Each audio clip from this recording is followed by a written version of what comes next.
মিষ্টি মানেই একটা কেমন যেন লোভনীয় ব্যাপার, এবং সেটা যদি আবার বেলিয়াতোড়ের মেচা সন্দেশ হয় তাহলে তো আর কোনো কথাই নেই। বেলিয়াতোড়ের মেচা সন্দেশ পেতে গেলে দুর্গাপুর বাঁকুড়ার যে রাস্তা, সেই রাস্তার ধারেই বেলিয়াতোড়ে পেয়ে যাবেন সারি সারি মেচার দোকান, এবং সেই মেচার দোকানে পাবেন বেলিয়াতোড়ের মেচা সন্দেশ। জানা যায় বেলিয়াতোড়ের মেচা প্রস্তুতকারকদের মতে মেচার ইতিহাস অন্তত 200 বছরের প্রাচীন। জনশ্রুতি বিষ্ণুপুরের মল্ল রাজাদের দেওয়ান রাজার কাছ থেকে উপহার পেয়েছিলেন বেলিয়াতোড়ের জমিদারি। বেলিয়াতোড়ে প্রথম মেচা তৈরি হয় সেই সময় জনশ্রুতি আছে। অপর একটি মত অনুসারে মেচার স্রষ্টা নাকি জনৈক মিষ্টান্ন প্রস্তুতকারক গিরিশচন্দ্র মোদক। মেচা অনেকের মতেই প্রায় 200 বছরের পুরনো একটি মিষ্টি, যে মিষ্টি সহজে খারাপ হয় না এবং প্যাকেটজাত হয়ে পৌঁছে যায় দেশ বিদেশে। চলুন দেখে নেওয়া যাক মেচার ইতিহাস। চলুন আমরা ঘুরে দেখি বেলিয়াতোড়ের মেচা সন্দেশের দোকানে। আমরা এখন চলে এসেছি একটা মেচার দোকানের সামনে। মেচা, বেলিয়াতোড় মানে বাঁকুড়া জেলার বেলিয়াতোড়। বেলিয়াতোড় মানে হচ্ছে মেচার জায়গা।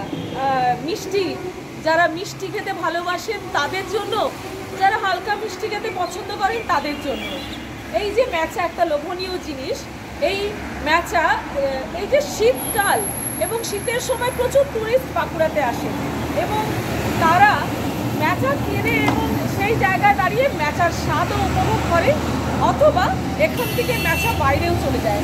তাহলে মেচা এমনই একটা মিষ্টি যে মিষ্টিটা বেলিয়াতোড়ের নামের সাথে ওতপ্রোতভাবে যুক্ত আছে। আমাদের মেচা সন্দেশ কোনটা, আমরা কি করে? মেচা হচ্ছে প্রথমে ছলার ডালকে নিতে হয়, ছলার বেসন, গণেশ বেসন, ওটাকে সিঁড়ি করতে হয়, মানে গাঠিয়া শ্যাও ভাজাকে বলা হয়, মোটা শ্যাও।